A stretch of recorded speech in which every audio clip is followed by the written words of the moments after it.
नवरात्रि के चौथे दिन नव दुर्गा के चौथे स्वरूप के रूप में माँ दुर्गा की पूजा माता कुष्मांडा के रूप में की जाती है। इस दिन भक्त भोग में मिठाई, फल और मालपुआ अर्पित करते हैं।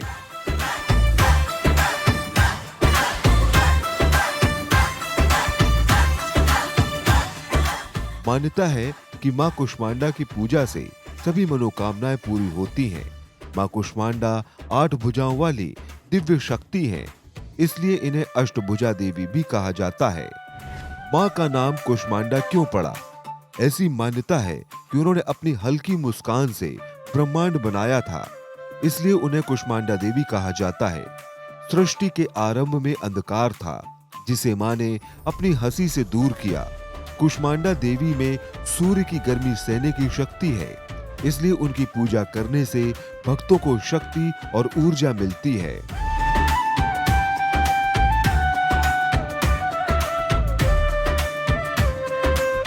बुध ग्रह से है संबंध।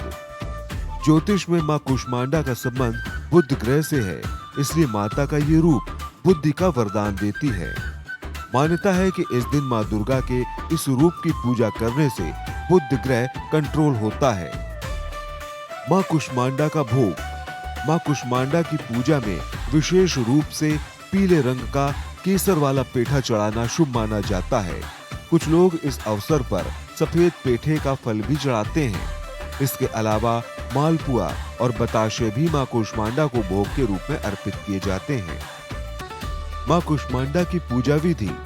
नवरात्रि के चौथे दिन सुबह जल्दी उठकर स्नान करें। इसके बाद मां कुष्मांडा के व्रत का संकल्प लें। सबसे पहले गंगा जल से पूजा के स्थान को पवित्र करें और फिर लकड़ी की चौकी पर पीला कपड़ा बिछाएं।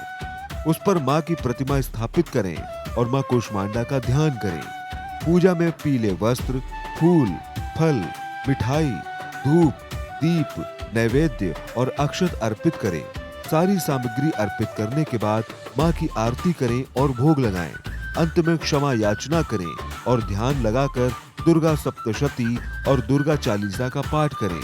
साथ ही मां कुष्मांडा के पूजा मंत्र ओम कुष्मांडाय नमः का जाप करें। सृष्टि की इस ऊर्जा को अपने भीतर महसूस करें। आनंद टीवी की ओर से आप सभी को नवरात्रि की हार्दिक शुभकामनाएं। आनंद टीवी से जुड़ने के लिए आप हमें व्हाट्सएप करें 9277395752 पर।